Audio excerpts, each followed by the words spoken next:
From deep in the heart of Andorra, Forestal have added two new mountain bikes to the range, a trail bike, the Cyon, and a downhill bike, the Hydra. Today, we'll be looking at some of the details.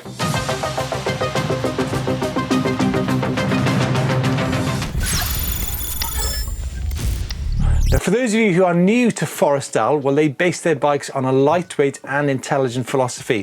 What makes them unique is the fact that the design and the construction all takes place in Andorra. And Chris, I think, when we look at a lot of e-mountain bikes, whether it be the likes of Shimano or Bosch, they are slightly sort of limited into what they can do. But the fact that Forestal, they've made that motor in conjunction with Bafang, they've got their own battery and that hugely impressive display, it's quite a different approach, isn't it? Yeah, I think it's quite easy for a lot of manufacturers just to try and, pretty much copy each other. But I like the way these guys are going with their bike designs and the way they think about all these different things, isn't it? It's a fresh approach, I think. Yeah. Now, before we go into the new bikes, Chris, let's have a look at some of the key details which are a feature of all the bikes, both the trail bike, the enduro bike, and the downhill bike. Yeah. I mean, let's start off with the frame and suspension, shall we? Yeah, we've got that stiff yet compliant frame. You've got the twin levity suspension design, and of course that dashboard, which is absolutely full of features, and you can constantly update that via the app as well. It's simply mind-blowing, the tech on this bike, isn't it? Yeah, I mean, they've even got G-forces on the app as well, haven't they? I saw that, yeah, it's crazy. Yeah. Now, if you look at the motor on this bike, it's been designed in conjunction with Bafang, one of the biggest e-bike motor manufacturers in the world. It's 60 newton meters. There are some key parts which are made out of titanium, but the outer casing is magnesium, and it's said to come in at 1.95 kilos, which is a pretty super light motor. 250 watts, 60 newton meters of torque, and Forestal say there's zero friction in that system, so it's good to go even when the motors run out of battery. Right. As Chris mentioned, it's controlled by that. You can either control it by the dashboard or the trigger, which is on the grip. That's super tech, isn't it? I really love that, Chris. It looks cool, doesn't it? Yeah, Chris. Lightweight e-mountain bikes, I mean, there's not many brands out there that are making lightweight bikes. You look at the likes of, the Specialized Levo SL, which is 320 watt hours and considerably less torque. But I think, there are parallels here to a bike which is also from that part of the world, the All-Bear Rise, which has also got a 360 watt hour battery and 60 newton meters of torque, right? Yeah, definitely some similarities there, isn't it? It's similar kind of weight, isn't it, as well, the Levo SL. But as you mentioned, those power differences are definitely going to make that bike, ride that little bit more different, I think. Yeah. So just out of interest, Chris, you did a feature recently on the Levo SL. What kind of range did you get? I'm trying to compare now the Forestal to the Levo. Yeah. Wasn't it around about 2,000? Yeah, 2,100 feet and about 20 miles of climb. And it actually beat the standard Levo 500 watt hour battery, which was pretty impressive, I think. Yeah. So folks, let's go into some of the details of the bike. Now, obviously, it was the Siryon, the 170mm travel, 29-inch wheel, enduro style bike, which caught people's attention a year ago. And well, we're now getting into the sort of build kits. Like I said, these bikes have got a 4 to 6 week lead time. They've been shipped to you. There are 3 build kits. There is the Halo, the Neon, and the Diode, and they're characterized by different colors. Gold for Halo, red for Neon, and of course, oil slick for the Diode. And I have to say that oil slick is a pretty smart looking color, Chris. What do you say? It is cool, isn't it? I think that oil slick's coming, well, it's been in fashion for mountain bikes for quite a while now, so spreading into e-bikes got to be a good thing. Yeah. Now, the claimed weight for the Siryon is 17.4 kilos for a size medium. And the price is 8,299 euros for the Halo and 12,599 for the Diode. But of course, it's the two new bikes which we're very interested in. The Cyon, which is 150mm, 29-inch wheels, and again claimed to be 17 kilos. A bit of a different style to this bike, isn't there? Yeah, it's meant to be snappier, a little bit more reactive out on the trail as well, and that suspension design is asymmetric as well, so looks pretty funky too. Yeah, and then the big hitter, the Hydra, 170mm rear and 180mm travel fork up front. I see they've got either Olin's or the Boxer there. 29-inch wheels on this downhill bike and 19.9 kilos. 2 build kits available, £9,999 or 12,000 and euros, folks, or 12,099 euros as well. Yeah, interesting bike that, isn't it, Steve? I think it's one of the first gravity sort of orientated bikes that we've seen go 29 front and rear. I'm trying to think here. Yeah, I think you're right there. Obviously, you know, on the World Cup downhill circuits, you know, you get the likes of Commensal and Specialized. You know, their bikes are 29-inch wheels. But no, but then again, Chris, there's not really that many downhill e-mountain bikes around, is there? True. But yeah, it's interesting. I think again, that just points to their forward thinking. You know, they're not copying every other manufacturer out there, doing their own thing, which I think is cool. So there you go, folks, what seems to be a worthy addition to the lightweight e-mountain bike market. So go and check out forestal.com for some of the key details on some of those bikes. And also let us know your thoughts. Are you lightweight e-mountain bikers or full power e-mountain bikers?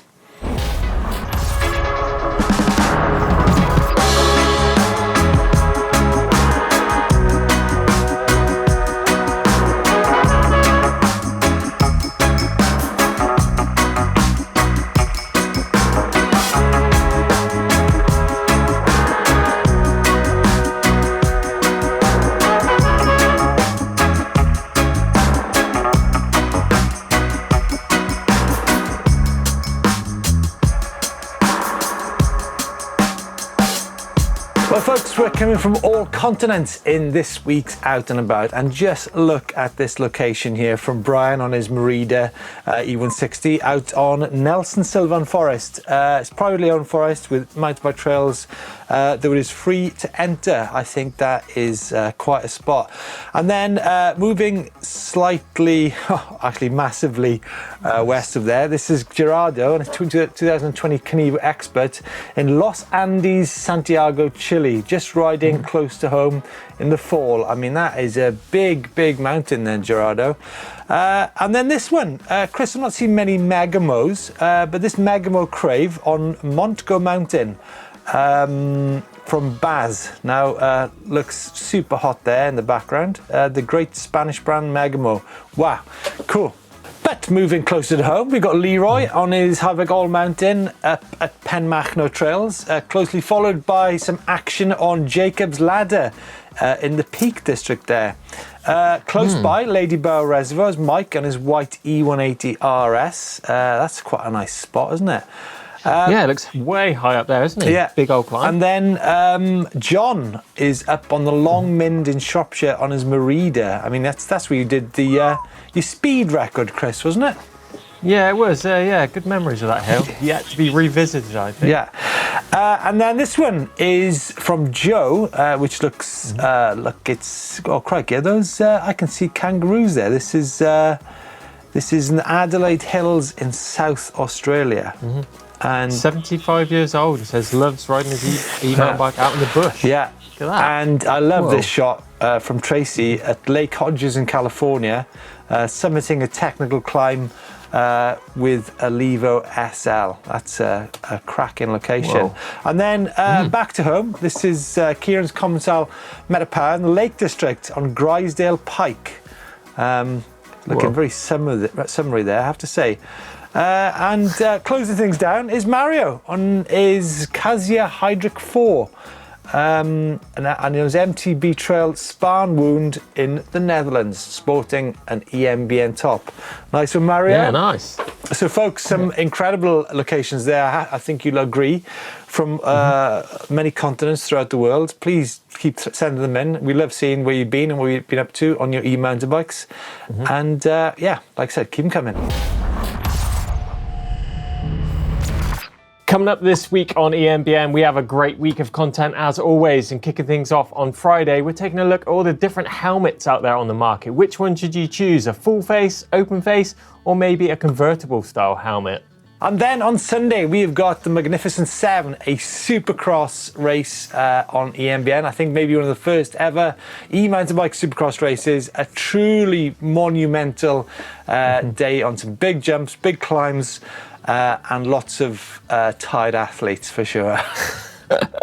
Yeah, and on Monday, we're taking a look at 10 ways that you're destroying your e-bike without knowing it. So yeah, take a look at that one. Make sure you're not doing the wrong thing.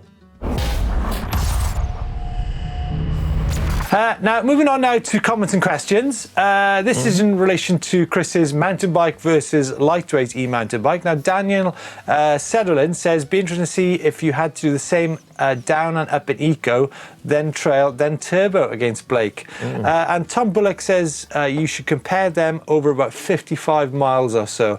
Yeah, that's an interesting one there, Tom. You know, what would happen once, you know, a battery has run out, and how long does it take you to charge again? I guess it's a case of the range extender, right, Chris?